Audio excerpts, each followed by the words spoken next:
কোরআনের সংবিধান দিয়া এই বাংলাদেশকে সাইজ করা যাবে না। সাইজ করতে গেলে আল্লাহর কোরআনের সংবিধান লাগবে। জোরে কোন কথা ঠিক কিনা? সব সাইজ হয়ে যাবে। নামাজ পড়বো না তো দাদাও পড়বি, বেপরদায় ঘুরবি, ফাতেমা হওয়ার জন্য প্রতিযোগিতা করবি। জোরে কোন কথা ঠিক কিনা? খালি আইনের দরকার, এ ওয়াজ দিয়ে কাম হবে না। 13 বছর নবী কোন ওয়াজ করছিল? 400 বছর আবু জেহেলের কাছে গেছে, কলেমার দাওয়াত দিছে, তাও সারা ঘাট তেরা কলেমা গ্রহণ করেনি। জোরে কোন কথা ঠিক কিনা? কোরআন দিয়ে যখন আইন শুরু হলো, আবু জেহেলকে বদর যুদ্ধে ঘাড় সাইজ করে দিল। জোরে কোন কথা ঠিক কিনা? শুনবো না তোর ঘাড়ে শুনবি। আজকে আমাদের বাংলাদেশে এরকম সমস্যা কেন? ইন্না লিল্লাহ দিয়ে আপনাদেরকে একটু তাফসির করে বুঝাবার চাই ভাইজান। আর কে উঠবে নাকি? এই দেখ যুবক, ওই কি বাদাম বেচতেছে নাকি রে? এ কে বাদাম খাচ্ছেন রে? এ কে বাদাম খায়? আপনারা জানেন যাদেরকে ফেরেশতা পাহারা দিচ্ছে, যেই জায়গার মধ্যে বসে আছেন, আল্লাহ তাআলা এটা ইবাদতের মধ্যে শামিল করে নিয়েছে। ধরে কোন সুবহানাল্লাহ। হ্যাঁ, আর বাদাম খান, যারা বাদাম খাচ্ছে পেটের কিন্তু দোষ হয়ে যাবে, এমন অসুখ হবে। হ্যাঁ, বাদাম খাবার দেন, একটু মনোযোগ দিয়ে শুনবেন। আল্লাহ বলে মুসা মৃত্যুকে পছন্দ করার 2 নম্বর কারণ কি? মুসা বলতেছে আল্লাহ মৃত্যুকে পছন্দ করার 2 নম্বর কারণ হলো আমার মৃত্যুটা কেবলমাত্র আপনার জন্য আমি ওয়াকফ করেছি। এখন আপনাদের কাছে আমার প্রশ্ন হলো, আমরা মরবো কার জন্যে? যারা বলবেন না তারাও মরবেন, আর যারা বলতেছেন তারাও মরবেন। 2 মরা কিন্তু এক না। এজন্য সবাই জবান খুলে বলবেন, আমরা মরবো কার জন্যে? ইন্না সলাতি ওয়া নুসুকি ওয়া মাহইয়ায়া ওয়া মামাতি লিল্লাহি রাব্বিল আলামিন। আল্লাহর জন্য যদি মরেন, সে মরাটা কেমন? হ্যাঁ, উকিল বলতেছে আপনার তো ফাঁসি রায় হয়ে গেছে, যে কোনো মুহূর্তে আপনার ফাঁসি কার্যকর হবে। এই ফাঁসি থেকে যদি বাঁচতে চান তো রাষ্ট্রপতির কাছে একটা দরখাস্ত লেখেন। কার কাছে? আসামি খালি মুচকি মুচকি হাসে। উকিল বলে হাসেন কেন? বলে হাসার কারণ হলো তোমার কথা শুনে। তুমি আমার কি বুঝ দিচ্ছ উকিল যে রাষ্ট্রপতির কাছে বাঁচার দরখাস্ত লেখা লাগবে? আমি আমার জীবনে 3টা রাষ্ট্রপতি ক্ষমতার থাকা অবস্থায় মরা দেখছি। একটা হলো বঙ্গবন্ধু শেখ মুজিবুর রহমান, একটা জিয়াউর রহমান, একটা জিল্লুর রহমান। যারা নিজে ক্ষমতার চেয়ারে থাকার পরেও মরে যায়, তাদের কাছে কোনো ইমানদার বাঁচার দরখাস্ত লেখে না। ধরে কোন কথা ঠিক? উকিল বলতেছে এ গোয়ারকি করার কারণে আপনার ফাঁসি হবে। আসামি বলতেছে আমার ফাঁসি হবে কিন্তু মৃত্যু হবে না। উকিল কয় কে রে, ফাঁসি হবি মরবি না। কি বুঝতেছেন? আল্লাহর জন্য জীবন দেওয়া বুঝতেছেন? আল্লাহর জন্য যারা জীবন দেবে, আল্লাহ বলেছেন তারা মরবে না। আমার কথা, ওয়ালা তাকুলু লিমান ইউকতালু ফি সাবিলিল্লাহি আমওয়াতুন বাল আহইয়াউ ওয়ালাকিন লা তাশউরুন। সবাই আল্লাহ আকবার বলেন না কেন? আমরা অতীতে দেখেছি বাংলাদেশের বড় দল যেগুলা, এইগুলা দলের মধ্যে আল্লাহ আকবার নাই।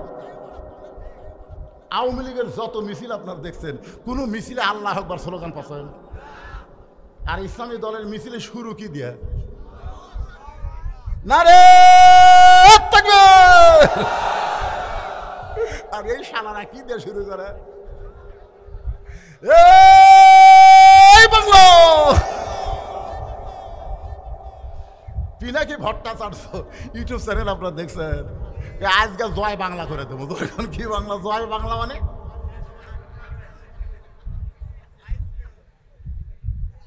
আপনার বলেন তো, আওয়ামী লীগের মিছিলে কেউ যদি ভুল করে আল্লাহ আকবার বলে, ওকে মিছিলের মধ্যে রাখবি না হাত ধরে বার করে দিবে? এইটা আমাকে দলের স্লোগান লয়। তুই কোথায় পাইলি? বিএনপির মধ্যে আল্লাহ আকবার দেয়। আপনারা এখানে যারা বসে আছেন, আপনারা আওয়ামী লীগ করেন, বিএনপি করেন, এই জন্য আল্লাহ আকবার বলতে আপনাদের সমস্যা হচ্ছে। আল্লাহর কোরআনের তেলাওয়াত শুনলে ঈমান বাড়ে না কমে? প্রমাণ কি? আল্লাহর কোরআন, ওয়াইজা তুলিয়াত আলাইহিম আয়াতুহু জাদাতুহুম ঈমানাও ওয়া আলা রাব্বিহিম ইয়াতাওয়াক্কালুন। একটু মনোযোগ দিয়ে শুনবেন। হুসাইন রাদিয়াল্লাহকে হত্যা করার পরে তার মাথাটা নিয়ে গেছে দামেস্কে ইয়াজিদের দরবারে, এরকম একটা গামলার ভিতর করে। কার ভিতর? ইয়াজিদ তখন ক্ষমতার চেয়ারে বসে আছেন। হুসাইন রাদিয়াল্লাহর মস্তক মুবারক ইয়াজিদের সামনে যখন দেওয়া হয়, ইয়াজিদের হাতে একটা লাঠি ছিল, ওই লাঠিটা হুসাইন রাদিয়াল্লাহর মুখের মধ্যে ঢুকাইয়া দিল। দেহ পড়ে আছে কারবালায়। ধরে কোন দেহ কোথায়? আফসোস করে লাভ নাই, শোনা লাগবে। 50 বছর কোরআনের হক তাফসীর করে বিনা অপরাধে আল্লাহর ওলিকে জেলখানায় বন্দী করলো। আমরা সমস্ত আলেম যখন তার হেফাজতের দোয়া করি, জেলখানার মধ্যে আল্লাহ তার চেহারাকে এত সুন্দর করে দিল, বাতিল সরকার বাধ্য হয়ে জেলখানাতে বের করে হাসপাতালে নিয়ে গিয়া ইনজেকশন পুশ করে তারে দুনিয়া থেকে বিদায় করে দিল। আল্লাহর বান্দারা শোনেন, বাংলাদেশের ময়না পাখিগুলোকে ধরে ধরে খাঁচায় বন্দি করে, আর কাউয়ার মতন কাউয়াকে তারা বাহিরে থাকার অবকাশ দিয়ে দেয়। ধরে কোন কথা ঠিক কি না? আমার সোনার ময়না পাখি। আফসোস করে লাভ আছে। ইতিহাস, ইতিহাস ক্ষমতার চেয়ারে বসে লাঠি হুসাইন রাদিয়াল্লাহর মুখের মধ্যে ঢুকে দিছে। দেহ পড়ে আছে কারবালায়, মাথাটা নিয়ে গেছে। সেই মাথাটাকেও অসম্মান করার জন্য মুখের মধ্যে লাঠি ঢুকায় বলে, হুসাইন তুই শেষ। জিদ করে নানার ইসলাম প্রতিষ্ঠা করবি, আজকে ইয়াজিদ আমি বহাল তবিয়তে, তুই শেষ হয়ে গেছিস। ইয়াজিদের সামনে যতগুলো মুসলমান ছিল সবাই মাথা নিচু করে বসে আছে, কারণ লোকমা দিলি তাকে শেষ করে দিবে। একজনও মাথা তোলে না। আবু সাইদ চিন্তা করে, কেউ তখন মাথা তুলতেছে না। সবাই যখন বাতিলের ভয়ে আল্লাহর ভয় ভুলেই গেছে, ঠিক ওই সময় শুধু মাথাই তুললেন না, দুই হাত প্রসারিত করলেন, মার মার। এরকম জুলুমের অন্ধকারে বেঁচে থাকার কোন লাভ নাই। ইমানের সাথে জীবন দিয়া আল্লাহর নূরানি ইমানের আলোতে আমি যাবার চাই। ধরে কোন কথা ঠিক? হ্যাঁ। আবু সাইদের দেখানো পথে 1500 ছাত্র জনতা জীবন দিল। এত বছর আমাদের এত দল ছিলাম, স্বৈরাচারের কিছুই করতে পারি নাই। আল্লাহ কয় রক্ত পড়েছে জমিনে, অস্ত্রের ভয় দেখেও আমার ইমানদারেরা আর লড়বে না। একজন পুলিশের আইজিপি স্বরাষ্ট্রমন্ত্রীকে বলতেছে, কি করব স্যার? সমানে গুলি করবেন। লাভ নেই, লাভ নাই তো। গুলি করি যেটা মরে ওই জায়গা ফাঁকা হলে আর একজন দাঁড়ায়, কেউ বাবারে মারল রে এই কথা বলে কেউ পালায় না। তাহলে আমরা কি করব? যখন বুঝতে পেরেছে বাতিলের সঙ্গে আপোষ করে বাঁচার চাইতে ইমানের সাথে জীবন দেওয়া অনেক ভালো। ধরে কোন কথা ঠিক? হ্যাঁ। সবাই মাথা নিচু করে আছে ইয়াজিদের কাছে। আপনারা বলেন, আসরের ফরজ নামাজ কয় রাকাত? 3 রাকাতে যদি কেউ বসা লাগবে 2 রাকাতে না 4 রাকাতে, কিন্তু বসে গেছে 3 রাকাতে। এখন আপনারা যদি মনে করেন ইমাম সাহেব টাইটেল পাস, দাওরা পাস, এতদিন 4 রাকাত পড়াছে, আজকে 3 রাকাত পড়াছে, আমরাও পড়ব। আপনার কোন নামাজ হবে? জোরে কোন নামাজ হবে? সবাই যখন বসে আছে, শেষ কাতারে একজন মুসল্লি ভ্যান চলায়, অটো ভ্যান চলায়, ওই এখন বলছে আল্লাহু আকবার, আল্লাহু আকবার, মানে লোক মাতিছে। 3 রাকাতে বসা যাবে না তো। হুজুর আপনি বসলেন কেন? আল্লাহু আকবার, দাঁড়ান। ইমাম সাহেব বলতেছে মনে মনে যে আমি স্বৈরাচারী হচ্ছি, ভোট ছাড়াই ক্ষমতা থাকবার চাই। জোরে কোন কথা ঠিক কিনা? ওই আল্লাহু আকবার শব্দ শুনে সব মুসল্লি খাড়া হয়েছে, কিন্তু ইমাম দাঁড়ায়নি। এখন আপনাদের কাছে আমার মন জানতে চায়, সমস্ত মুসল্লি কি ইমামের পক্ষে থাকবে না ভ্যানালার পক্ষে যাবে? কেন যাবে? কারণ ভ্যানালা যেটা করতেছে সেটা নিজের কাজ না। নেতা ভুল করলে তাকে লোকমা দিয়ে সাইজ করা হলো ইমানের দায়িত্ব, ধরে কোন ঠিক না? কিন্তু কেউ সাইজ করে না, সবাই মাথা নিচু করে। তার মানে বোঝা গেল ইয়াজিদ যা করবে তাই, বাধা দেওয়ার কেউ। এমন সময় 80 বছর একজন বুড়া সাহাবী, 80 বছর একজন বৃদ্ধ মাজায় লাঠি ভর দিয়ে দাঁড়ায় গেছে। লাঠি ভর দিয়ে দাঁড়ায় বলতেছে, ইয়াজিদ তুমি যার মুখের মধ্যে লাঠি ঢুকাইছো তারে তুমি চিনো? সোনালা বলে, ইয়াজিদ যার মুখে লাঠি ঢুকায় তুমি তিরস্কার করতেছো তাকে তুমি চিনো? যদি তুমি চিনতে পারো তাহলে এরকম বেয়াদবি কথা তুমি বলতা না। আজকে যে আলেমদেরকে তুমি ইয়াজিদের মতন স্বৈরাচারী হয়ে বিনা অপরাধে জেলখানায় ঢুকাইছো, অনেক আল্লাহর কোরআনের নেতাদেরকে বিনা অপরাধে তুমি ফাঁসির মঞ্চে নিয়ে গেছো, ধরে কোন কথা ঠিক না? তুমি কি তাদের চিনো? চিনো না। একই অবস্থা। ওই বুড়ো সাহাবীর নাম হলো আনাস ইবনে মালিক। জোরে বলেন বুড়াটার নাম কি? আনাস ইবনে মালিক।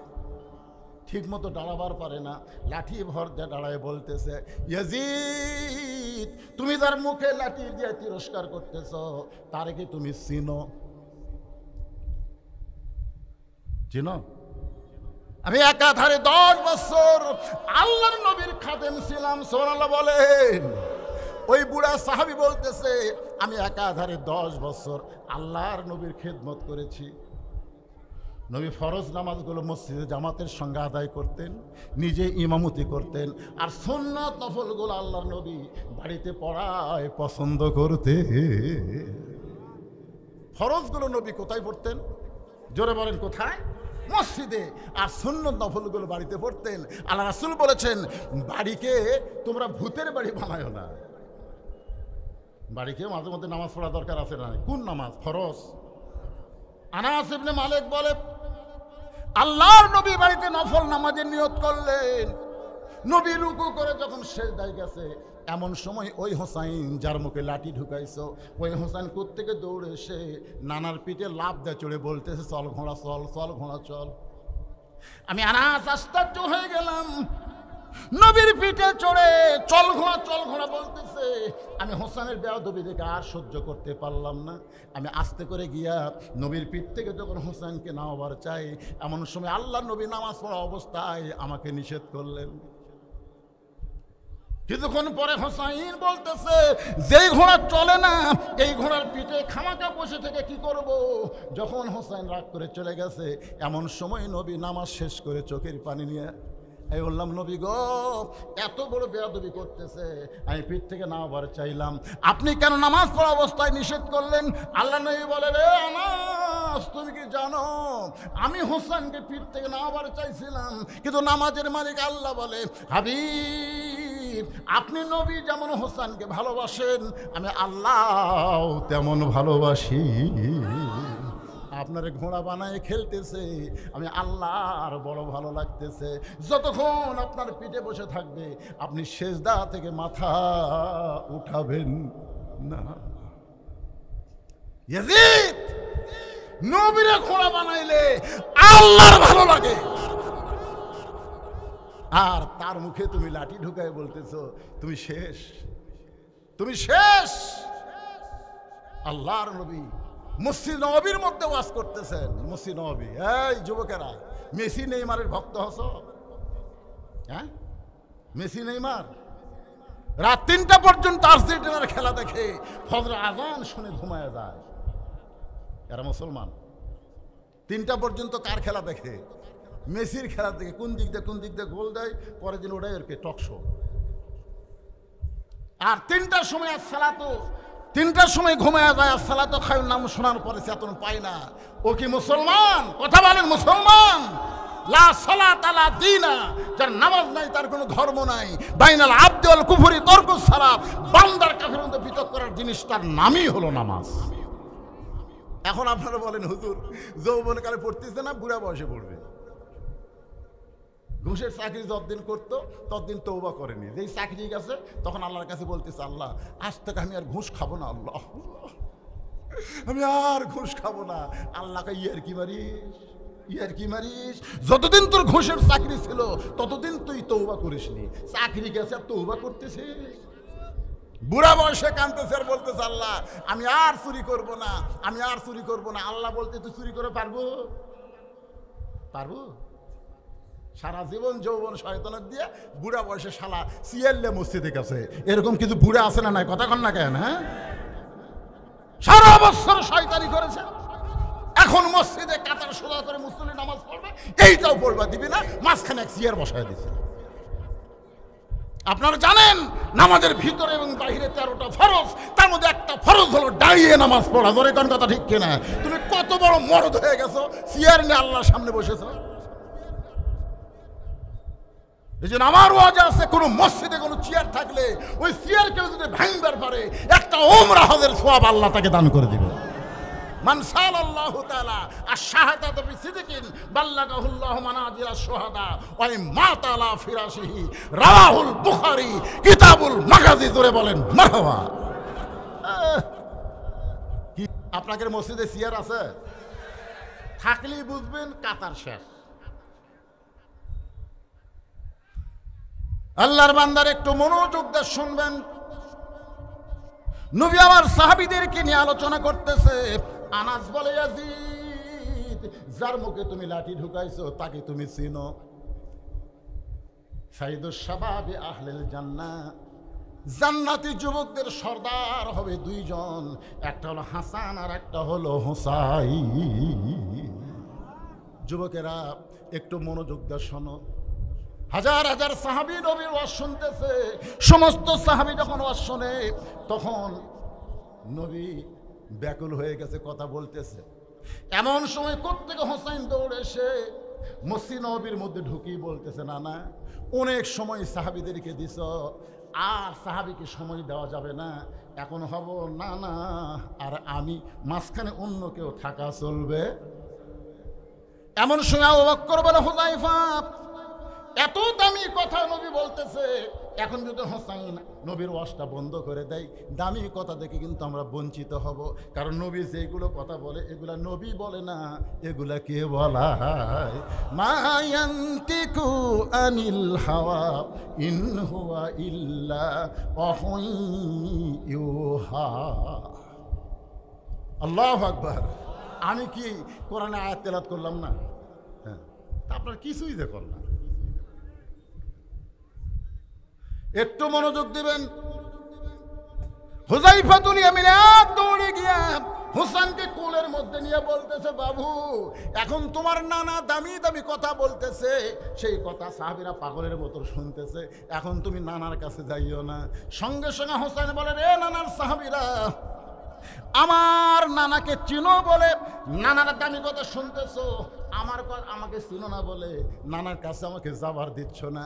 আজকে শুনে নাও, ওই নানার চাইতে কোনো অংশে আমি ছোট না। আমার নানাকে চিনো, এ কারণে নানার ওয়াজ শুনতেছো। আমাকে চিনো না বলে নানার কাছে আমাকে যাবার দিচ্ছে না। আজকে শুনে নাও, ওই নানার চাইতে আমি নাতি কোনো অংশে ছোট না। যেই কথা ছোট না, হযরত আলী মারছে দৌড়। কি রে, কার সাথে কার তুলনা রে? হ্যাঁ, কুটি কি, যাকে আল্লাহ বলেছে ওরাফা'না লাকা যিকরাক,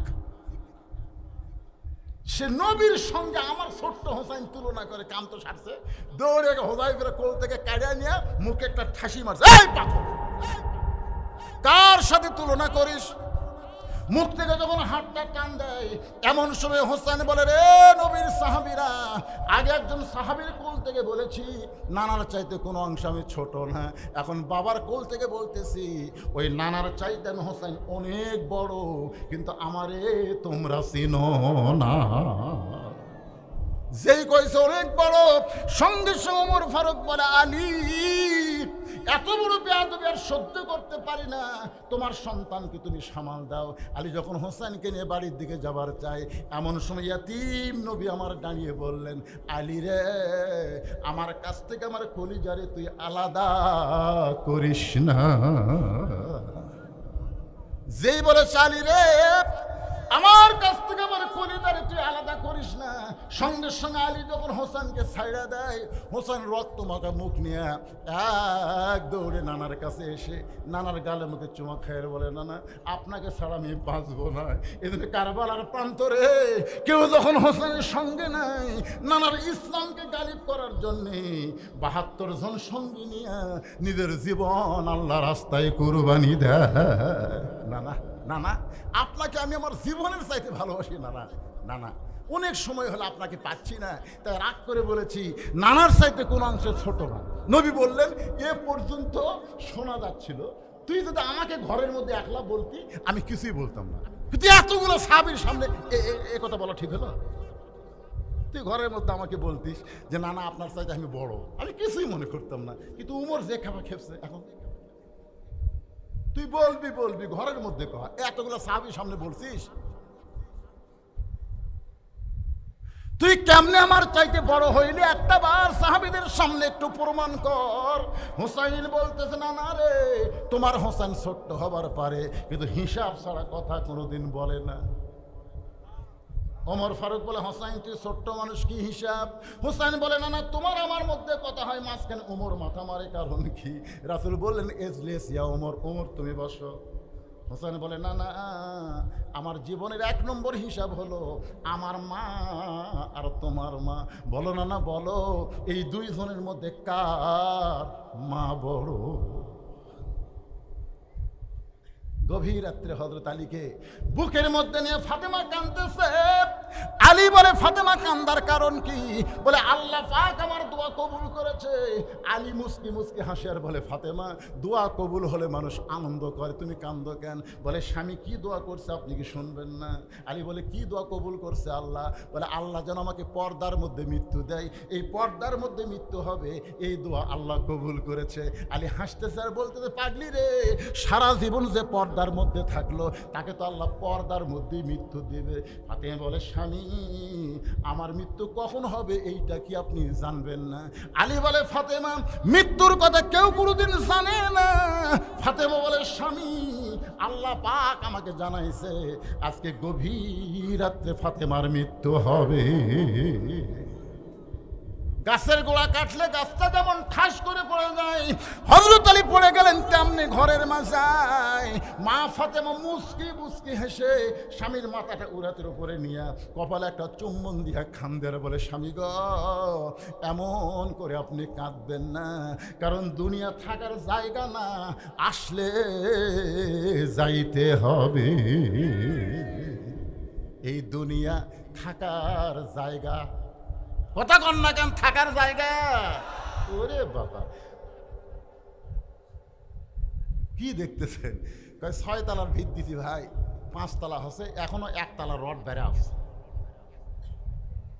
২ কান্দে ২ ফেরেশতা, শয়তান উপর দিকে না তাকা, নিচের দিকে তাকা, নিচের দিকে তাকা।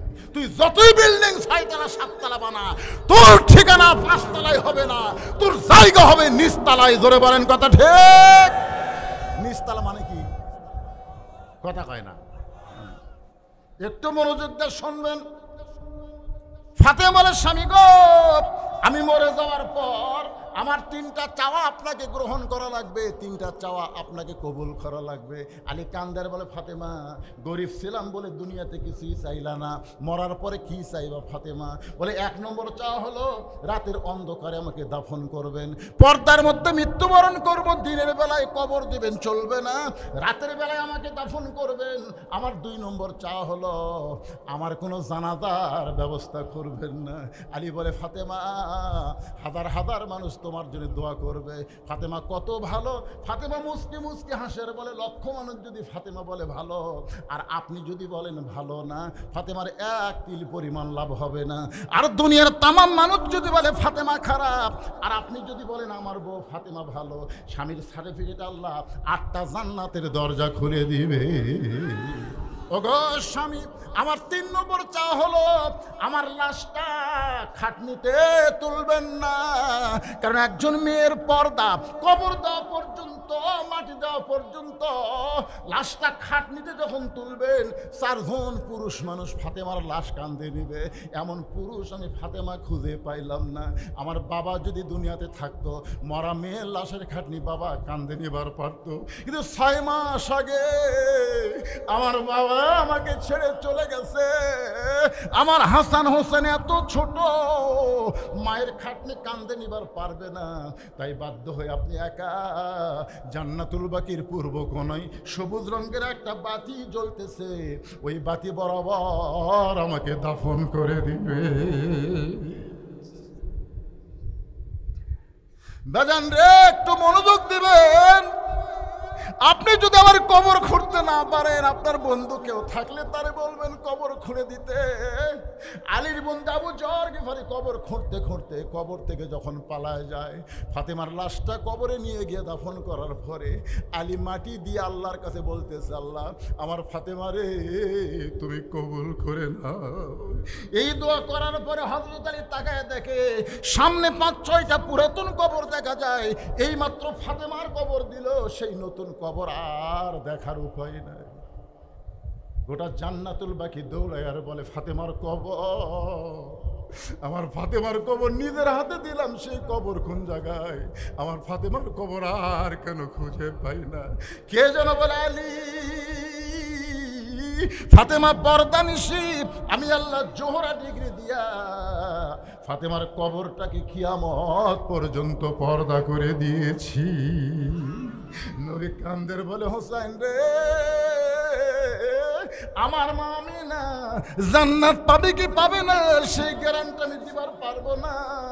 আর হোসেনের মা ফাতেমা শুধু জান্নাত পাবে না, জান্নাতি নারীদের নেত্রী হবে। আমার মায়ের চাইতে হোসেনের মা ফাতেমা আল্লাহর কাছে কোটি কোটি গুণ বড়। হোসেন বলে, না না, আচ্ছা ঠিক আছে, মায়ের দিক দিয়ে তো আমি বড় হলাম, তো বাপের দিক দিয়ে? নবী চমকে উঠছে যে এইরকম হিসাব আমার কাছে কেউ চাবে, নবী কল্পনাই করেনি। সোনাল্লাহ বলেন না কেন, এটা কি জাতা হিসাব? এখন বলেন কার বাপ বড়, আমার বাপ বড় না আপনার বাপ বড়? আপনারা বলেন তো, আল্লাহ নবীর বাপের নাম কি? আব্দুল্লাহ। জোরে বলেন, নাম কি? জান্নাত পাওয়ার কোনো গ্যারান্টি? আর হোসেনের বাবের নাম কি? জান্নাত পাওয়ার গ্যারান্টি কে দিছে? আরো জোরে। এই দুনিয়াতে সমস্ত সাহাবীরাই জান্নাত যাবে, কোন সাহাবীরা জাহান্নামী হবে এইটা বলার শক্তি আমাদের নাই। রাদিয়াল্লাহু আনহুম ওয়ারাদু আন যালিকা লিমান খাশিয়া রাব্বা, এই আয়াতটা প্রমাণ করে দিল যাদের নামের শেষে রাদিয়াল্লাহ দেখা থাকবে তারা বিনা হিসাবে জান্নাতি হবে। এই জন্য সাহাবী নিয়ে কোনো সমালোচনা করা যাবে? সবাই জান্নাতি, কিন্তু 10টার নাম আশারে মুবাশশারা, 10 জন, তার মধ্যে 4 নম্বরে কার নাম? এই ছেলে পেলে কথা কও না কেন রে বা? এইগুলো নম্বর জানো না আপনারা? 1 নম্বর আবু বকর, 2 নম্বর উমর, 3 নম্বর ওসমান, 4 নম্বর আল্লাহ রাসূল বললেন নম্বরের দিক দিয়ে আলী 4 নম্বর হতে পারে, কিন্তু আমার 4 জন সাহাবী 1 নম্বর। সবাই চিন্তা করতে দেখে রে, 1 নম্বর আবু বকর, 2 নম্বর উমর, 3 নম্বর ওসমান, 4 নম্বর আলী, তাহলে সবাই 1 নম্বর কেমনে হয়? আল্লাহ রাসূল বললেন নরমে 1 নম্বর আবু বকর, গরমে 1 নম্বর উমর, সম্পদে 1 নম্বর ওসমান, আর জ্ঞানে 1 নম্বর আলী। তাহলে সবাই কয় নম্বর? কিন্তু একসাথে তো বলা যাবে না, এই জন্যে একটু নম্বরের দরকার আছে না নাই? আবু বকর 1 নম্বর, উমর 2 নম্বর, ওসমান 3 নম্বর, 4 নম্বর আলী। রাসূল কান্দার বলে, হাসান হোসাইন রে, তোমার বাবা আলী শুধু জান্নাতি নয়, সার্টিফিকেট পাওয়া একজন মানুষ। আমার বাবা আব্দুল্লাহর চাইতে তোমার বাবা আলী কোটি কোটি গুণ আল্লাহর কাছে বড়। এবার হোসাইন দৌড়ে গিয়া নানার হাত ধরে বলে, নানা এটাই আমার শেষ প্রশ্ন নানা, এখন বলো তো আমার নানা আর তোমার নানা, এই 2 নানার মধ্যে কোন নানা বড়? আমার নানা তোমার নানা, এই দুই নানার মধ্যে কোন নানা বড়? সঙ্গে সঙ্গে ওমর ফারুক দৌড়ে এসে হোসেনকে এক টানে বুকের মধ্যে নিয়ে মুখে চুমা খায় আর বলে, আলী রে, আমি ওমর না হয় মূর্খ মানুষ, কিন্তু তুমি জ্ঞানী হইয়া এই মুখের উপরে এত জোরে ঠাসি কেন দিলা? আপনারা কি বলতেছেন, কি বুঝতেছেন? ওমর ফারুক বলতেছে, আলী, আমি না হয় মূর্খ, কিন্তু তুমি জ্ঞানী। আপনারা বলেন তো, পৃথিবীর মুসলমানের মধ্যে 1 নম্বর জ্ঞানীর নাম কি? আরো জোরে, জোরসে বলেন। আনা মাদিনাতুল ইলমে ওয়া আলী ও বাবুহা। সাহাবীদের নিয়ে রাসূল খাচ্ছেন, রাসূলের পাশে বসে আছেন হযরত আলী। আলীর জ্ঞান দেখার জন্য আলী খুরমা খেজুর খাচ্ছে আর বিচিটা আলীর সামনে রাখতেছে। আলী যখন অন্যদিকে মন দেয়, ফট করে বিচি রেখে দেয়। এক সময় রাসূল বলতেছে, দেখো আমার আলীর পেটে এত খিদে, কতগুলো খেজুর একলাই খাচ্ছে, বিচি ঠিক হয়ে গেছে। আলী বলতেছে, ভাই আমার পেটে খিদে বেশি, এই জন্য বিচিও বাড়াছে বেশি। তোমরা বলো তো, ক্ষুধা বেশি কার? যে বিচি বার করা খায় না বিচি সহ খায়? সবাই বলতেছে ক্ষুধা তারই বেশি যে বিচি সহ খায়। নবীর সামনে তাকায় দেখো একটাও বিচি নাই। এখন বলো ক্ষুধা কার বেশি? সঙ্গে সঙ্গে নবী দাঁড়িয়ে বললেন, আলী, আজ থেকে তোর ডিগ্রি হলো আনা মাদিনাতুল ইলম ওয়া আলী ও বাবুহা। ওমর ফারুক হোসেনকে বুকের মধ্যে নিয়ে বলে, হোসাইন, তোমার নানার নানা ওয়াহাব জুহুরিকে দুনিয়ার কেউ চিনে না। আর হোসেনের নানা সঙ্গে আল্লাহ কোরআনে করেছেন ঘোষণা, ওয়া ইন্নাকা লাআলা খুলুকিন আযীম। নবীর নানার চাইতে হোসেনের নানা কোটি কোটি গুণ বড়। এখন হোসেন বলে, নানা, মায়ের দিক দিয়ে যদি আমি বড় হই, বাবার দিক দিয়ে যদি আমি বড় হই, নানার দিক দিয়ে যদি আমি বড় হই, তাহলে তুমি বড় কোন দিক দিয়ে? সঙ্গে সঙ্গে রাসূল আনাস বলে, ইয়াজিদ, ইয়াজিদ, যার মুখের মতো লাঠি ঢুকাইছিস। সঙ্গে সঙ্গে রাসূল এভাবে হোসেনকে উপর দিকে তুলে বললেন, এ সাহাবীরা বলো তো, আমি আর হোসেনের মাথা কার উপরে? নবী এরকম মাথার উপর তুলিছে। তখন সাহাবী বলতেছে, হুজুর, আপনার মাথার উপর তো হোসেনের মাথা দেখা দেয়। আলী বলতেছে, মাথা উপরে থাকলে কি হয়? পা তো মাটির নাই। মারাত্মক একটা অ্যাঙ্গেলের ডোজ দিছে। তোর এখন কথা ঠিক না? মাথা উপরে থাকলে কোনো পা তো মাটির নাই। আজকে হোসেনের এত দাম হয়েছে হোসেনের জন্য না, আল্লাহর নবীর কারণে। জোরে কোন কথা ঠিক কিনা? আর সেই মুখে তুমি লাঠি ঢুকাইয়া অহংকার করতেছো। হোসেন শেষ হয়ে গেছে? হোসেন শেষ হয়নি, তুমি শেষ। তখন সব মাথা তুলে কয়, কে রে এ বুড়া, কে রে? তুমি শেষ। যে ক্ষমতার অহংকারে ভালো মানুষকে হত্যা করে অহংকার করে কথা বলতেছো, আমি তো দেখতে পাচ্ছি। ইয়ানজুরু বি নূরিল্লাহ। জোরে কোন সুবহানাল্লাহ। ইত্তাকু ফিরাসাতাল মুমিনিনা ফাইন্নাহু ইয়ানজুরু বি নূরিল্লাহ। যারা প্রকৃত মুমিন হবে তারা তোমাকে মতন এই ভোঁতা চোখ দিয়ে দেখবে না, তারা যা দেখবে আল্লাহর নূরের সাহায্যে। যেটা দেখেছে আল্লামা সাঈদী, জোরে কোন কথা ঠিক কিনা? তার প্রত্যেকটা কথা 100 ফলে যাচ্ছে। ধরে কথা কন না, কথা কন না। আপনারা কি মনে করছেন আমাদের মতো এইরকম চোখ দিয়ে দেখছে? আল্লাহ রাসূল বলতেছেন, ইত্তাকু ফিরাসাতাল মুমিনিনা ফাইন্নাহু ইয়ানজুরু বিনূরিল্লাহ। আনাস বলতেছে, আমি দেখতে পাচ্ছি। তখন ইয়াজিদ কিন্তু সিয়ারে। ধরে কান কোথায়? আনাস বলতেছে, আমি দেখতে পাচ্ছি অচিরেই তোমার ক্ষমতা যাবে, তুমি নিগৃহীত হবে, তোমার নাম পৃথিবীতে আর কেউ বলবে। আপনারা বলেন তো, কয় বছর? মাত্র 5 বছরের মধ্যে ইয়াজিদ শেষ। আজকে গোটা বাংলাদেশ যদি অনুবীক্ষণ যন্ত্র দিয়ে খোঁজেন, ইয়াজিদ নামের কোনো মানুষ আপনারা পাবেন? আমার এলাকার এক আকাশ মহন্ত, তার এক বেটা হচ্ছে, আমার কয় মামা, মামা করে কয়, একটু দোয়া করে দেন তো। আমি বললাম, দোয়া লাগবে না, একটা ভালো নাম করবে। বলে, কি নাম মামা? বলে, তোমার সন্তানের নাম ইয়াজিদ থো। হফ করে আমার কোল থেকে কাটাইলে কয়, মামা কি মনে করতেছে? হিন্দু হওয়ার পারি, তাই বলে অভিশপ্ত ইয়াজিদ আমার সন্তানের নাম রাখবো? চিন্তা করে দেখেন, ইয়াজিদ বাংলাদেশে খুঁজে পাওয়া যাবে না, প্রত্যেক পাড়ায় পাড়ায় হোসেনকে পাওয়া যাবে। জোরেখান কথা ঠিক। আজকে নতুন করে যে মেয়েরা জন্ম নেবে, বিশ্বাস করেন 50 বছরেও হাসিনা নামে কোনো মেয়ের নাম রাখা হবে না। রে কি কষ্ট হচ্ছে আপনাকে রে? ওয়াজটা কিসের উপরে? ইন্না লিল্লাহি ওয়া ইন্না ইলাইহি রাজিউন। মুসা বলতেছে আল্লাহ মৃত্যুকে পছন্দ করার 2 নম্বর কারণ হলো আমার মৃত্যুটা কেবলমাত্র আপনার জন্য। ধরে কোন কার জন্য?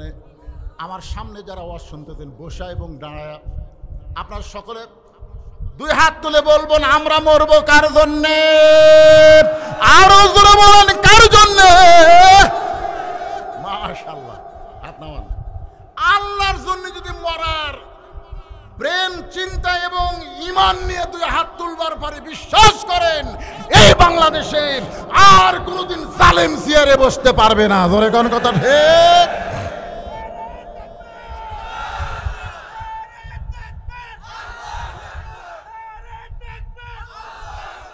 আপনারা বলেন বাংলাদেশের মসজিদগুলো কার দখলে আছে? কোন জালেমের দখলে না আলেমের দখলে? কথা কন না কেন? আমার এলাকার হাবিজ সাহেব বল আজকে আমার জীবন সার্থক। আমি বললাম কেমনে ভাই? আজকে এমপি সাহেব আমার পাশে নামাজ পড়ছে হুজুর। 6 মাস হলে আমার বেতন বাকি, অসুবিধা নেই, কিন্তু এমপি হুজুর আমার পাশে। একটা লোক করলো না এমপি আপনি সামনে যান, আপনি আমাকে নেতা সামনে যান, কারণ সমস্ত চামচারাই জানে আমাকে এমপি ঠিক মতো আল্লাহ আকবারই কবার পারে না। জোরে কোন কথা ঠিক? হ্যাঁ, কি যে বিপদে ছিলাম ভাই এই 15টা বছর। আর বিজ্ঞাপন পড়তে পড়তে কাম সারা। একটা লুচ্চা, একটা মদখোর, একটা জিনাখোরের নাম বিজ্ঞাপনের প্রথম। জোরে কোন কথা ঠিক কিনা? লুচ্চা। আমি গুরুদাসপুরে এক মাহফিলে দেখেছি, সমস্ত কথা আমার রেকর্ড হচ্ছে। নেতা মদ খাতে খাতে তেজে যাইছে, মদ খাতে খাতে। কে যেন কইছে বলেছি রাজাকার, মদ খাই যাচ্ছে তেজে। মদের গন্ধে মানুষ অস্থির, কিন্তু নেতার বিরুদ্ধে বলার শক্তি কারো নাই। কি একটা সময় চলে গেছে আমাদের বাংলাদেশে। জোরে কোন কথা ঠিক? ওই সময়কে আবার আনবেন নাকি? এই জন্যে জীবন দেবো কার জন্য? আল্লাহ বলে মুসা মৃত্যুকে পছন্দ করার 3 নম্বর কারণ কি? 3 নম্বর কারণ অত্যন্ত গুরুত্বপূর্ণ। আমি আপনাদের সামনে বলবো, ইন্না লিল্লাহির তাফসীর পুরাপুরি হয়ে যাবে। কারা কারা শুনবেন আল্লাহকে একটু হাত দেখান। লিল্লাহি তাকবীর। আমি ইচ্ছা করলে ওয়াজ টানতে টানতে 1টা পর্যন্ত নিয়ে যাবার পারবো, কিন্তু লাভটা কিছু নাই। কারণ যদি কোনো কারণে ফজরের নামাজটা কাজা হয়ে যায়,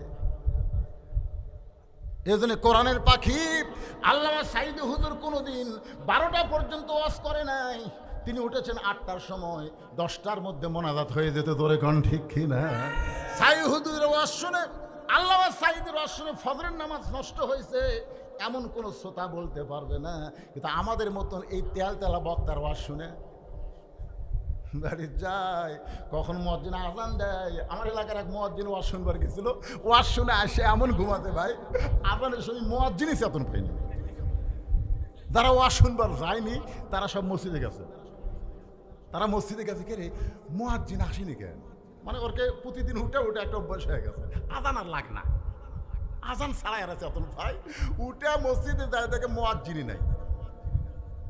কিন্তু আমরা চেতন পেলাম, মুয়াজ্জিন পাই না কেন? সব আস্তে আস্তে মুয়াজ্জিনের বাড়িতে গেছে। মুয়াজ্জিন সাহেব, মুয়াজ্জিন সাহেব, মুয়াজ্জিন বের হয়ে করে বলতেছে কি ভাই? বলে আজান যে হয় নাই, তো ওয়াজ শুনবার গেছিলাম। ওরা বলতেছে আমরা যাইনি, চেতন পাচ্ছি, আর তুই যাই আছে চেতন পাসনি কি? মুসা আলাইহিস সালাম মৃত্যুকে পছন্দ করার 3 নম্বর কারণ অত্যন্ত গুরুত্বপূর্ণ কারণ আমাদের সকলের শুনতেই হবে। 2টা শুনেছি। 1 নম্বর কারণ হলো না মরলে জান্নাতে যাওয়া। বিশ্বাস করেন আপনারা? না মরলে জান্নাতে যাওয়া যাবে? লাইলাতুল মেরাজে নবী আমাদের ইমামতি করছিলেন বাইতুল মুকাদ্দাসে, যে বাইতুল মুকাদ্দাস এখন ইসরায়েলি ইহুদিরা দখল করার পায় তারা করতেছে। জোরে কোন কথা ঠিক কিনা? আপনার বাইতুল মুকাদ্দাস বোঝেন? যে বাইতুল মুকাদ্দাসে আমাদের নবী হয়েছিল ইমাম, আর সমস্ত নবী রাসূল হয়েছিল মুসল্লি। সেই বাইতুল মুকাদ্দাস মসজিদ হিসেবে আল্লাহ কোরআনে ঘোষণা করেছে, অথচ ইহুদির বাচ্চারা সেই বাইতুল মুকাদ্দাস দখল করতে চায়। ফিলিস্তিনের সন্তান হওয়ার পরেই মা বলে, বাইতুল মুকাদ্দাসের জন্য তোকে ছেড়ে দিলাম। আমরা কোনো সন্তান জন্ম দেই না, আমরা মুজাহিদের জন্ম দেই। ইসরায়েলের ইহুদিরা ফিলিস্তিনের শিশু বাচ্চাদের হত্যা করতেছে, তারপরেও মায়েরা পিছন দিকে হয় না। দরকারে সব মুসলমান মরবে, ইহুদির হাতে বাইতুল মুকাদ্দাস দেওয়া যাবে না। ধরে কোনো কথা ঠিক। দেখেন দেখেন কি সারা তাকবীর দেখেন। এই তাকবীর দিবার তোমার কে কছে রে? এই তাকবীর শুনে ওরা বলবে হুজুর যতই ওয়াজ করুক কাম হবে না। মৃত্যুকে পছন্দ করার 3 নম্বর কারণ বলার আগে আমি আপনাদের সামনে একটা গান গাবো। যদি ফুলগুলো হয় অভিমানী ঝরে যায়, আমি মালা গেথে বলো কারে পরাবো। সে যে কেন এলো না, কিছু ভালো লাগে না, আসল জায়গায় আসো, মজা দেখাও। আসল জায়গা বোঝেন? নাম কি? আরো জোরে বলেন। মুনকির নাকির 3টা প্রশ্ন করবে। ইমাম গাজ্জালী রহমতুল্লাহ আলাইহি ইহয়া উলুমুদ্দিন কিতাবের মধ্যে লেখছে, নামাজ নিয়ে যারা কবরে গেছে, ফজরের নামাজ পড়ছে, যোহর নামাজ আদায় করার আগে মৃত্যু হয়ে গেছে, অসুস্থ হয়ে যদি 2-1 ওয়াক্ত কাজা হয় সেটা ধরার মধ্যে না, কিন্তু নামাজ পড়া অবস্থায় দুনিয়া থেকে বিদায় হয়ে গেছে। মুনকির নাকির এসে বলতেছে, মান রব্বুকা, তোমার রবকে? ওই মৃত্যু মুমিনকে আল্লাহ ঘুম ভাঙাবে না, তার পক্ষে নামাজকে দাঁড় করায় দিবে। নামাজ চিল্লায় বলবে, রে মুনকির নাকির, কাকে রব সম্পর্কে প্রশ্ন করতেছ? এই মুসলমান সারা জীবনে কত ওয়াক্ত নামাজ পড়েছে তোমরা কি জানো? মুনকির নাকির বলবে, আমরা তো হিসাব জানি না। তাহলে মান রব্বুকা প্রশ্ন করতেছ? যেই লোকটা মসজিদের মধ্যে ঢুকেই নিয়ত করার পরে বলে আলহামদুলিল্লাহি রব্বিল আলামিন, যেই লোকটা রুকুতে গিয়ে বলে সুবহান রব্বিল আযীম, যে লোকটা সিজদায় গিয়ে বলে সুবহান রব্বিল আলা, দুনিয়াতে এতবার রব রব করে দুনিয়া থেকে কবরে আইছে, আরামের ঘুম পাড়তেছে, আর মান রব্বুকা প্রশ্ন করে তার ঘুমটা কেন ভাঙ্গাও? মুনকির নাকির বলে, আল্লাহ তোমার বান্দাকে মান রব্বুকা প্রশ্ন করার সঙ্গে সঙ্গে নামাজ যে খেপা খেপছে, আমরা এখন কি করব আল্লাহ? আল্লাহ কয়, মুনকির নাকির সাক্ষী থাক যে নামাজ নিয়ে কবরে আইছে, তার 1 নম্বর উত্তর হয়ে গেছে। আপনারা বলেন, আমাদের বাংলাদেশে যারা ওয়াজ শুনে তারা নামাজের গুরুত্ব দেয় না। ওয়াজ দিয়া কোনো বক্তা বাংলাদেশে নামাজ কায়েম করতে পারবে না। নামাজ যদি কায়েম করতে হয়, আল্লাহর কোরআনের আইন দরকার। এই জন্য কোরআনে বলা হয়েছে, আল্লাযীনা ইম্মাক্কান্নাহুম ফিল আরদ। মুসলমানের মধ্যে কাউকে যখন প্রধানমন্ত্রিত্ব দেওয়া হবে, প্রধানমন্ত্রী চেয়ারে বসার পরে তার 1 নম্বর দায়িত্ব হলো পদ্মা সেতু নির্মাণ করা। ঠিক, 1 নম্বর দায়িত্ব পদ্মা সেতু। 1 নম্বর দায়িত্ব হলো রাস্তার উপর ফ্লাইওভার করা। 1 নম্বর দায়িত্ব হলো বাল্য বিয়া বন্ধ করা। কত বড় সর্বনাশ! বাল্য প্রেম বন্ধ না করে বাল্য বিয়া বন্ধ করছে। ধরে কোন কথা ঠিক কিনা? আপনারা কোরআন হাদিস দেখে বলতে পারবেন বাল্য বিয়া হারাম? বলতে পারবেন? তাহলে এ বাংলাদেশ আইন করলো, বাল্য বিয়া বন্ধ করো, বাল্য প্রেম চালু করো। ওরে বাবা, আমার এলাকার ক্লাস 5-এর এক ছেলে ক্লাস 4-এর মেয়ে খেলে বাইরে হয়ে গেছে।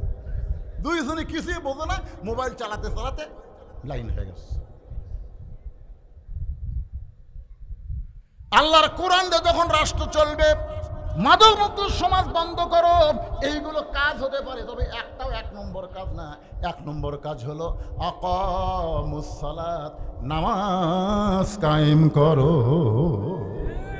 নামাজ যদি কায়েম হয়ে যায়, ওই ছেলেদেরকে বলা লাগবে, বাবা বাবা, তোর হাতে 4G 5G মোবাইল আছে রে, এই খবরদার অশ্লীল ভিডিও দেখিস না। এরকম ওয়াজ করে বক্তা চলে গেছে, ওরা জানলা দরজা বন্ধ করে বলতেছে, কেউ তো দেখতেছে না, এই সময় মেরে দিই। আপনারা বলেন তো, দরজা জানালা বন্ধ করলে কেউ দেখে?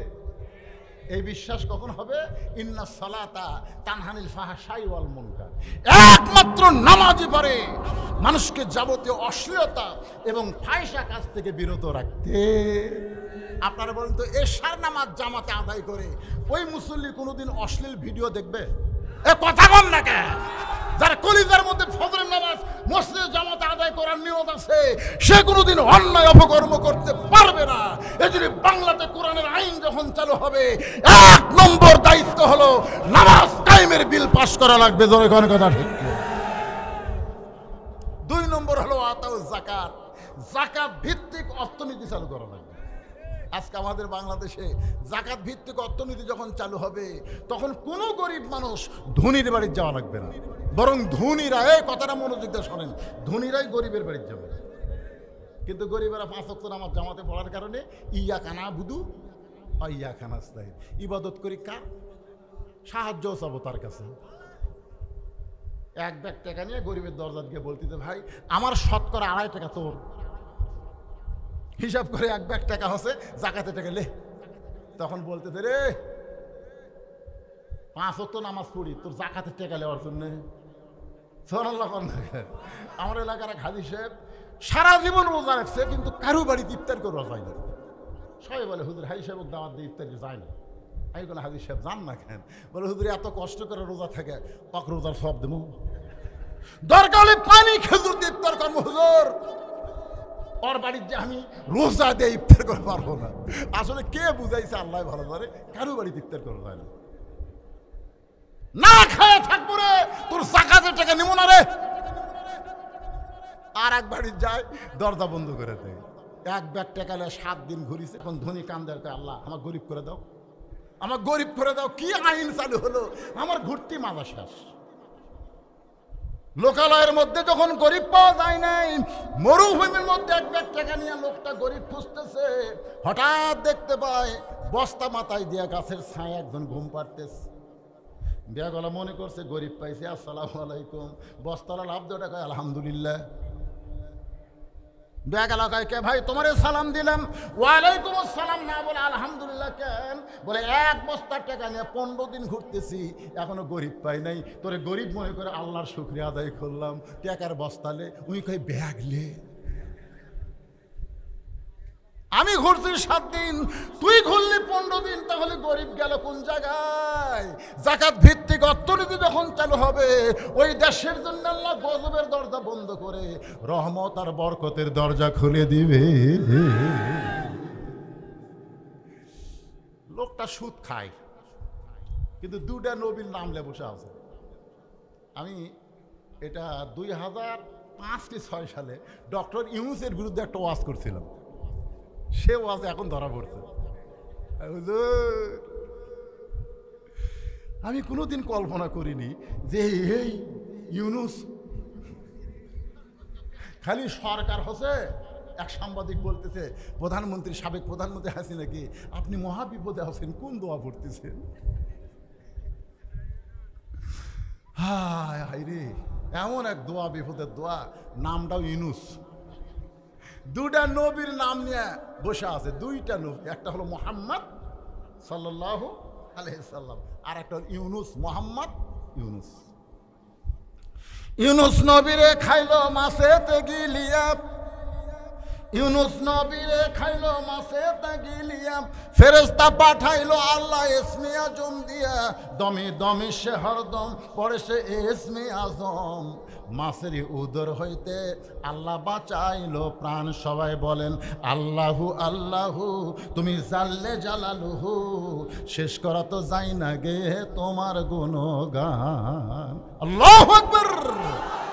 মুসা বলতেছে, আল্লাহ মৃত্যুকে পছন্দ করে 3 নম্বর কারণ হলো মিশে মায়াই বন্দি থাইকা, মিশে মায়াই বন্দি থাইকা করলাম কত খেলা, পশ্চিমে তাকায়া দেখো তোমার ডুইবা গেছে বেলা। এ গান গাইলে গুনাহ হবে? তাহলে সবাই বলেন, এক পলকের নাই ভরসা, মিশে সকল আশা, কখন বুঝি দারুণ ঝড়ে ভাঙবে তোমার বাসা। বাল তুসিরুনাল হায়াতাদ দুনিয়া ওয়াল আখিরাতু খায়রু ওয়া আবকা। হইছে আর মজা পাইছেন? কেউ দেখতেছেন আপনার ওটা?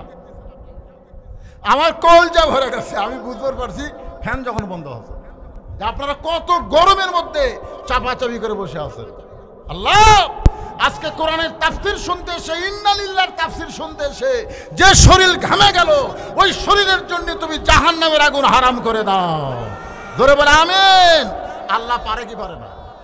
আপনারা আজকে বুঝাই দিলেন অন্ধকার আমাদের পছন্দ না, আমাদের পছন্দ হলো আলো। অন্ধকার আমাদের ভালো লাগে না। আল্লাহর আলো হচ্ছে কোরআন। যেই কোরআনের আইন থাকবে আলোকিত হয়ে, জালেমের কোন আইন অন্ধকার হয়ে বাংলার জমিন আর যেন জ্বলতে না পারে। ধরে কোন কথা ঠিক কিনা? এদের স্লোগান হলো আল কোরআনের আলো। কোরআন কি? কোরআন কি? আলো। কোরআন আছে বাংলাদেশে? খালি ওয়াজ আছে, ওয়াজ। কত বড় গুরুত্ব কথা। মুসা বলতেছে আল্লাহ মৃত্যুকে পছন্দ করার 3 নম্বর কারণ হলো, এখনো কারণটা আমি বলি নাই, মজার কারণ। ধরে কারণ কি কারণ? এটা শোনার পরে আপনাকে মৃত্যু নিয়ে কোনো টেনশন করা লাগবে না। মরা কোনো ফ্যাক্টর না ভাই। আপনি মনে করতেছেন হুজুর মরে গেলি শেষ, এটা নাস্তিকদের কথা, মরে গেলে শেষ। আমার আগে আমার ভাই দ্বিতীয় বক্তা সাহেব ওয়াজ করেছেন, মিনহা খালাকনাকুম অফিহা নুইদুকুম অমিনহা নুখরিজুকুম তারাতান উখরা। শোনেন না আপনারা? শোনেননি? ওয়াজটা তো শুনছেন। উনি হয়তো ব্যাখ্যা করে যাননি, কিন্তু ব্যাপারটা মুসা আলাইহিস সালামের 3 নম্বর, খুব খেয়াল করে, মৃত্যুকে পছন্দ করার 3 নম্বর কারণ। 3 নম্বর কারণ বলবো, আর এই কারণ বলার সময় আপনাদের কাছে গোরস্থান কমিটির পক্ষ থেকে ব্যাগ চলে যাবে।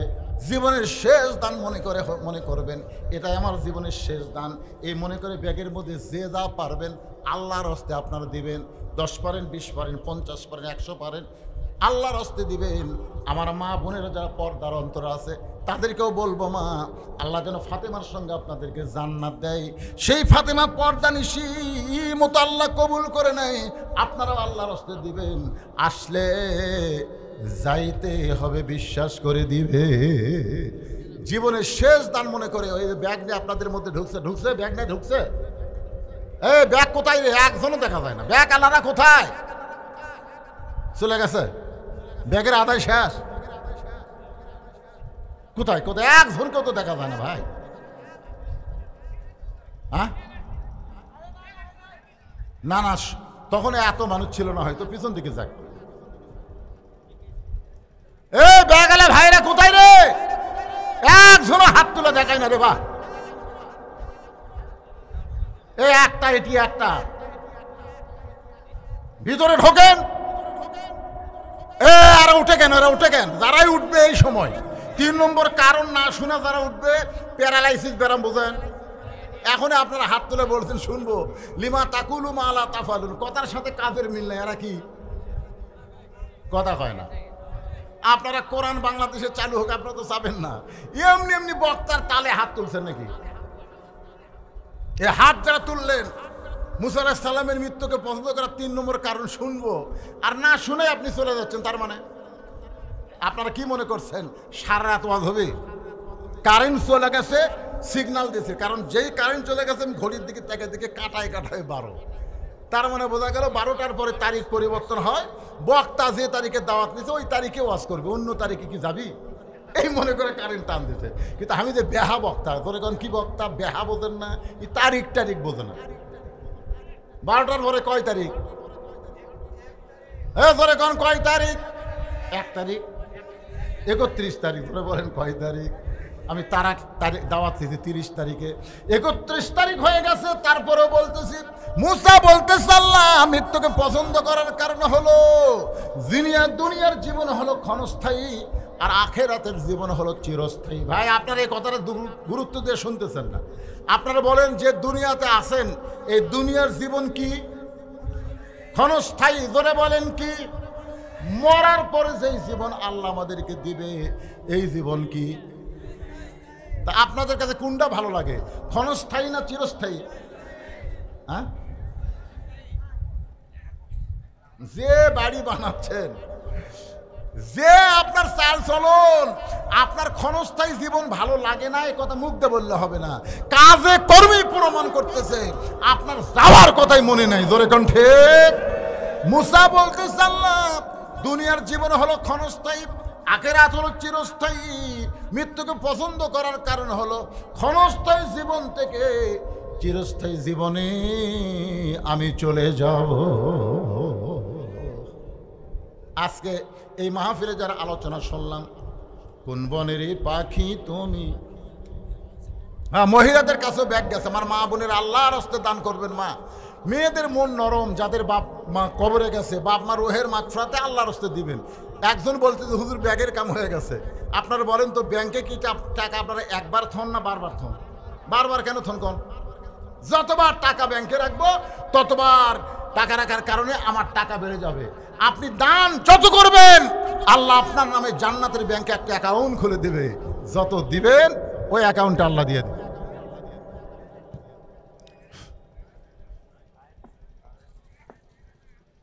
সকলে ইস্তেগফার পড়েন, যারা দাঁড়িয়ে আছেন বসে আছেন সবাইকে বলতেছি, গোরস্থানে যারা মায়াত আছে তাদের সকলে রুহের মাগফিরাতে দোয়া করা হবে। সকলে ইস্তেগফার পড়েন।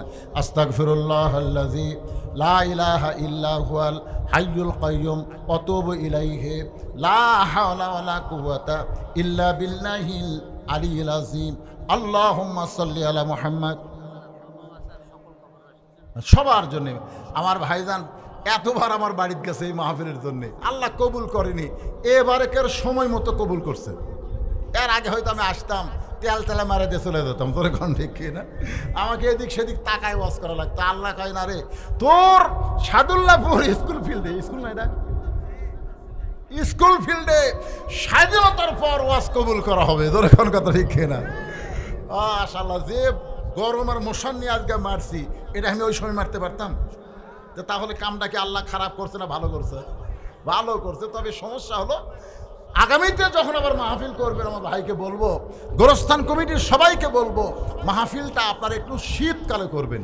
নভেম্বরের মাঝামাঝি থেকে ডিসেম্বরের মাঝামাঝি পর্যন্ত মাহফিলটা আপনারা করবেন। বিশাল মাহফিল, বুঝলেন না? এখানে বক্তারে একলা ফ্যান দিয়ে আরাম করতে দিচ্ছেন, আর শ্রোতারা বড় কষ্টে আছে বাজার। সবার জন্য দোয়া করা হবে, সকলের বাপ মা দাদের জন্য দোয়া করা হবে। সকলে দরুদ ইব্রাহিম পড়ে আল্লাহুম্মা সাল্লি আলা মুহাম্মদ, আল্লাহুম্মা বারিক আলা মুহাম্মদ, আল্লাহুম্মা সাল্লি আলা মুহাম্মদ ওয়া আলা আলি মুহাম্মদ কামা সাল্লাইতা আলা ইব্রাহিম ওয়া আলা আলি ইব্রাহিম ইন্নাকা হামিদুম মাজিদ। আল্লাহুম্মা বারিক আলা মুহাম্মদ ওয়া আলা আলি মুহাম্মদ। কি হলো রে, কাটা গেল করে? আচ্ছা, তোমরা এটি বসে থাকো, এই মোনাজাত পর্যন্ত এখানেই থাকো, দরকার ফ্যান বন্ধ করে দে তাও তুমি। আল্লাহুম্মা আমিন। আল্লাহুম্মা আনতাস সালাম ওয়া মিনকাস সালাম তাবারাকতা ইয়া যাল জালালি ওয়াল ইকরাম। আল্লাহ কঠিন গরমকে উপেক্ষা করে তোমার পাগল বান্দা বান্দিরা আরামের বাড়ি ঘুমকে বাদ দিয়া কোরআন হাদিসের মহব্বত কলিজার মধ্যে নিয়ে এই জান্নাতের বাগানে বসে বসে কোরআন হাদিসের আলোচনা শোনার শেষে আমি গুনাহগারের সঙ্গে রহমতের দরজায় ফকির হয়ে দোকানা হাত তুলেছে। মেহেরবানি করে আজকের মাহফিল আমাদের সকলের হিদায়াতের জন্যে, নাজাতের জন্যে, জান্নাতের জন্যে কবুল করো। এই মাহফিলের শুরু থেকে শেষ পর্যন্ত যত আলোচনা হয়েছে আল্লাহ, এর মধ্যে যদি ত্রুটি হয়, ভুল হয়, মাফ করে দিও। এর যা হাদিয়া মঞ্জুর করো, সোনার মদিনায় নবী পাকের রওজা মুবারকে আল্লাহ কবুল করে নিও।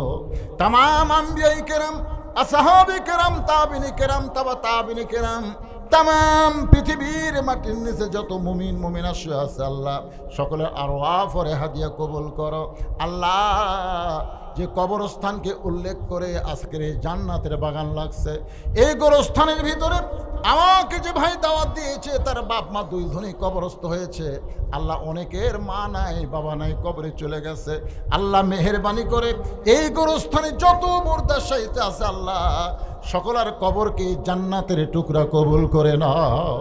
আজকে গোরস্থানকে মহব্বত করে নগদে বাকিতে যারা দান করেছে, আল্লাহ সকলের দানগুলোকে জান্নাতের বিনিময়ে কবুল করে নাও।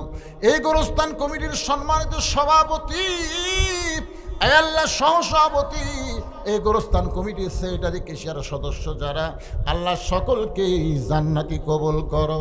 আল্লাহ তাআলা আমার চেয়ারম্যান ভাই আমার ডান পাশে বসে আছে, আল্লাহ তার নেক নিয়ত নেক আশায় কবুল করো। আল্লাহ আজকে কোরআনের মাহফিলে আমরা এই সিদ্ধান্ত নিবার পেরেছি, আমরা মরার পরে জান্নাতে যাবার চাই। এজন্য মৃত্যু আমাদের কাছে কোনো ব্যাপার না। 2 নম্বর বিষয় হলো মরব কেবলমাত্র আল্লাহর জন্যে, দুনিয়ার জন্য আমরা মরতে চাই না। দরকার আল্লাহর জন্য জীবন দিব, শাহাদতের পিয়ালা পান করব।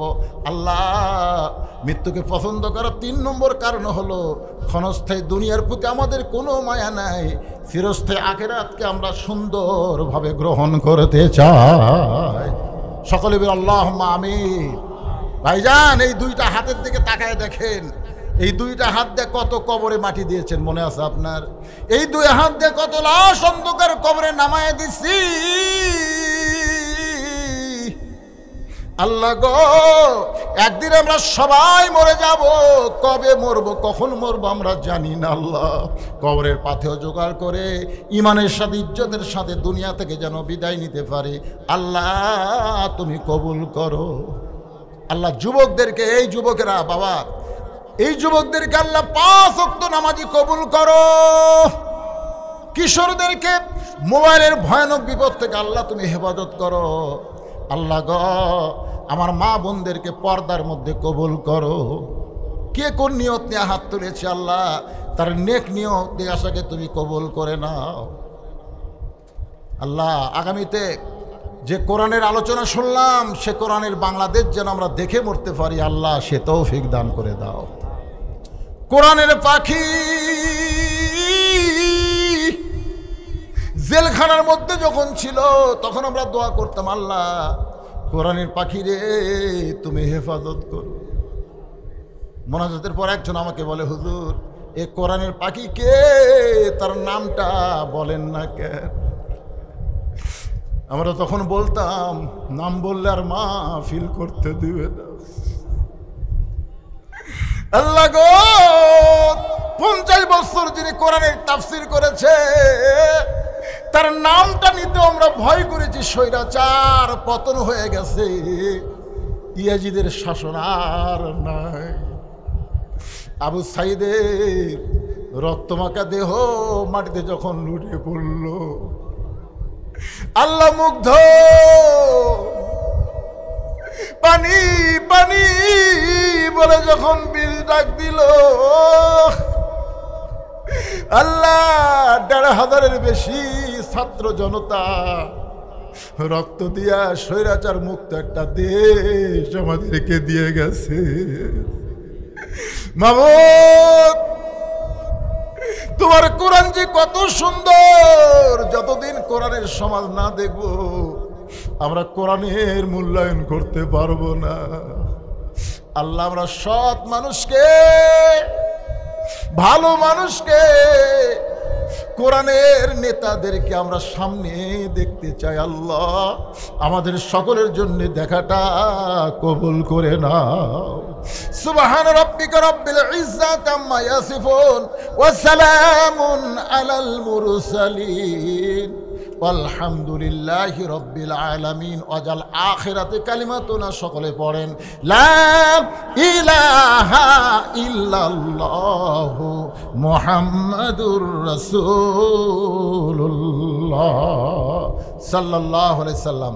আসসালামু আলাইকুম।